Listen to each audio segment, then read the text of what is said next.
Hello दोस्तों, आज की इस कहानी में आप सभी का स्वागत है। मेरा नाम सीमा है और मेरी उम्र 21 साल है। मैं एक सुंदर स्त्री हूँ। मेरा कद 5 फुट 5 इंच है और मेरा रंग गोरा है।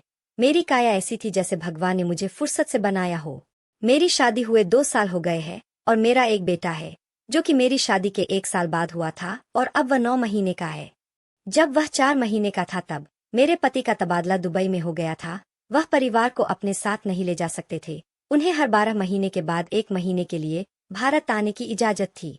विदेश जाना उनकी मजबूरी थी, इसलिए मुझे और मेरे 4 महीने के बेटे को अकेला छोड़कर चले गए थे।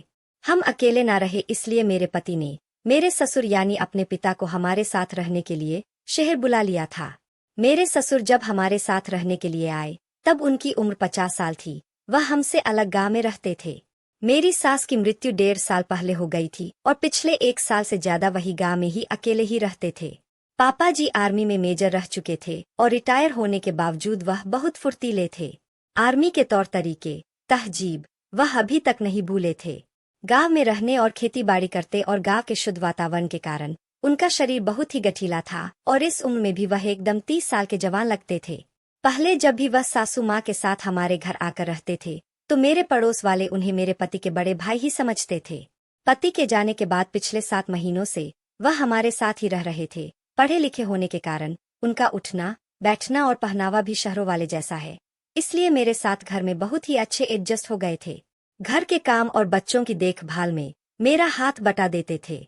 मुझे और मेरे पति को क्रिकेट खेलना बहुत पसंद है और अब मेरे पति को दुबई गए हुए लगभग 7 महीने हो गए थे, लेकिन 5 महीने मुझे अचानक ही ऐसा अवसर मिला जिससे मुझे मेरी जिंदगी में बहुत बड़ी खुशी मालूम हो चुकी थी। इन 7 महीनों में मुझे एक बार भी क्रिकेट खेलने को नहीं मिला था, इसलिए मैं इतनी बेचैन रहती थी और सारा दिन तड़पती रहती थी। यह उस दिन की बात है जब मैं घर की सफाई का काम कर रही थी और मैं पापा जी के कमरे में गई तो मैंने देखा कि वह कमरे में नहीं थे। मुझे समझ में नहीं आया कि वे कहाँ गए होंगे, इसलिए मैं इधर उधर देखने लगी और तभी मुझे उनके बाथरूम की लाइट जलती हुई नजर आई। मेरे मन में जिज्ञासा उठी और झांकने चली गई। वहां मैंने देखा कि बाथरूम का दरवाजा थोड़ा सा खुला हुआ था और अंदर से कुछ अजीब सी आवाजें आ रही थी। मैं सुनकर घबरा गई और सोचा कि शायद पापा जी की तबीयत ठीक नहीं है, वो किसी तकलीफ में है। मैंने घबराहट में जल्दी से बाथरूम का दरवाजा खोलकर अंदर झांकने लगी। अंदर का नजारा देखकर मेरे तो होश उड़ गए। पापा जी अपने महाराज की बड़ी तसल्ली से मालिश कर रहे थे। इससे पहले मैं अपने आप को संभालती, तभी मैंने देखा कि पापा जी जोर जोर से सिसकियां ले रहे थे। यह सब देखकर मेरी नजर में जोर से एक लंबी सांस निकली और जिसे सुनकर पापा जी ने पलट कर देखा और मुझे देखते ही गुस्से से बोले, तुम यहाँ पर क्या कर रही हो? उनके गुस्से से भरी आवाज सुनकर मैं डर गई और बिना आवाज किए वहां से भाग गई। इस घटना के 2 घंटे बाद मैं तो उनके सामने भी नहीं गई, लेकिन दोपहर का खाना बनाने के समय मेरा बेटा तंग कर रहा था तो मुझे मजबूरन उन्हें देने के लिए जाना पड़ा। तब बिल्कुल भी पापा समान तरीके से पेश आए। तब मेरी जान में जान आई और मैं भी उनके सामने आने जाने लगी और सम्मान तरीके से व्यवहार करने लगी। लेकिन उस घटना के बाद अगले दिन मैं उस नज़ारे के बारे में बार बार सोचती रही। अगले दिन रात को सोने के समय बेटा बहुत रोने लगा। जब वह चुप ही नहीं हुआ तो मैं उसे पापा जी के कमरे में ले गई और उन्हें मेरे बेटे चुप करवाने का आग्रह किया। पापा जी ने गोद में लिया और मुझे तेल लाने को कहा। मैंने उन्हें तेल लाकर दिया और उन्हें बेटे के पेट पर तेल मलना शुरू कर दिया। कुछ ही देर में बेटा चुप होकर उनकी गोद में सो गया। पोते को दादा के पास छोड़कर मैं अपने कपड़े बदलने चली गई। तभी मेरे दिमाग में योजना आई कि अगर मैं पापा जी को अपनी झलक दिखा दूं तो शायद कुछ बात बन जाए। अपने सारे कपड़े चेंज करके अपने गुलाब रंग का परदेशी का नाइटी सूट गाउन पहना, फिर बेटे को पापा जी के कमरे में लेने के लिए गई। पापा जी ने मुझे उस कपड़ों में देखा और देखते ही रह गए। उनकी आंखों की चमक बता रही थी कि वह मेरे बिछाए हुए जाल में फंस गए हैं। मुझे सिर्फ कुछ इंतजार करना पड़ेगा। जब मैंने पापा जी से बेटे को लेने के लिए हाथ बढ़ाया तो वह उन्हें देखते ही एकदम से स्थिर हो गए। मैंने कहा, पापा जी यह सो गया है, लाइए मैं इसे बिस्तर पर सुला देती हूँ। तब हड़बड़ाकर उन्होंने कहा, यह अभी अभी सोया है, कच्ची नींद में है, इसलिए इसे भी यही रहने दो। मैं हाँ करती हुई अपने कमरे में चली गई और मुझे नींद नहीं आ रही थी, इसलिए मैं बहुत देर तक ऐसे ही करवट बदलती रही। तभी मुझे याद आया कि मैंने बेटे को दूध पिलाया ही नहीं। मैं उठी और पापा जी के कमरे में गई तो पापा भी सो गए थे। तब मेरे मन में आया कि मैं भी इसी कमरे में सो जाती हूँ, क्योंकि बेटा भी इसी कमरे में सोया हुआ था और मैं उनके साथ वाले बेड पर लेट गई।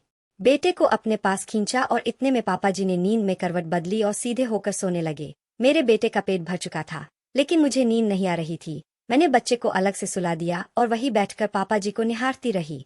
मैंने महसूस किया कि मैं क्रिकेट खेलकर जिंदगी का मजा लूटना चाहती हूँ। मैं अपना अकेलापन दूर करना चाहती हूँ, अपनी भूख मिटाना चाहती हूँ। इसके लिए अब मुझे मेरे पति की गैर हाजिरी में भरोसे का और पूरा संतुष्ट करने वाला पुरुष मिल चुका था। अब मैं और इंतजार नहीं कर सकती थी, इसलिए मैंने अपनी सारी झिझक छोड़ी और मैं ससुर जी के पास जाकर बैठ गई। थोड़ी देर बाद पापा हिलने लगे। मुझे लगा कि उनका हाथ मेरे सर पर आ गया है और ससुर जी जाग गए। उसकी इस हरकत से मैं थोड़ा घबरा गई। मेरी हालत पतली हो गई थी, मेरी सांस उखड़ रही थी, फिर भी मैंने हिम्मत नहीं छोड़ी। करीब 1 घंटे बाद पापा जी का हाथ मेरे सर से हटा और नीचे आ गया। उनकी इस हरकत से मैं बहुत ज्यादा प्रसन्न हुई। मुझे अभी मजा आना शुरू ही हुआ था कि पापा उठकर बैठ गए। उनकी नींद खुल गई थी और उन्होंने मुझसे एक झटके से हाथ अलग किया। फिर उन्होंने उठकर लाइट जलाई और वह मुझे देखने लगे। पापाजी ने मुझे कहा, बहू ये क्या कर रही थी? मैंने जवाब दिया, पापा जी मैं तो वही कर रही थी जो आप चाहते थे। पापा बोले, मैंने ऐसा करने को कब कहा? तुम्हें ऐसा नहीं करना चाहिए था बहू। मैंने कहा, आपको जब से मैंने बाथरूम में कुछ करते देखा तब से मुझे नींद नहीं आ रही। मैं क्या करूँ कुछ समझ में नहीं आ रहा और मैं किसी के साथ क्रिकेट खेलना चाहती हूँ। बताइए पापा मैं किसके साथ क्रिकेट खेलूं? तब पापा जी बोले, बहू अपने मन और दिमाग को कंट्रोल में रखो। मैंने कहा ठीक है पापा जी, मैं किसी और के साथ क्रिकेट खेल लूंगी। तब पापा जी बोले, नहीं बहू ऐसा मत करना। अगर तुम्हारे अंदर भिज घिरेगा तो हमारे खानदान का ही घिरेगा। यह कहकर पापा जी कमरे से बाहर चले गए और थोड़ी देर पूरे कमरे में सन्नाटा छा गया। थोड़ी देर बाद पापा जी कमरे में आए और मुझे कहने लगे, ठीक है बहू, मुझे तुम्हारे साथ क्रिकेट खेल लेना चाहिए। मैं खुश हो गई और मालिश वाला तेल लेके कमरे में आ गई। फिर मैंने पापाजी की मालिश की और थोड़ी देर बाद क्रिकेट चालू कर दिया। करीब 2 बार क्रिकेट खेलने के बाद मैं तीसरे मैच के लिए तैयार थी, लेकिन पापाजी बोले, बस बहू और मुझसे नहीं खेला जाएगा, हम कल क्रिकेट खेलेंगे। से ही 4 महीने कब गुजर गए पता ही नहीं चला और मेरे पति घर आ चुके थे। मेरे पति को घर आए हुए 1 महीना हो चुका था और मुझे उल्टियां होने लगी। मेरे पति खुश थे कि मैं फिर से माँ और वो पिता बनने वाले हैं, लेकिन मेरे मन में ये सवाल था कि ये पापा का है या मेरे पति का।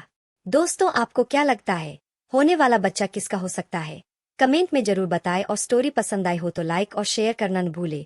नई स्टोरी के लिए हमारी चैनल को सब्सक्राइब करना न भूले।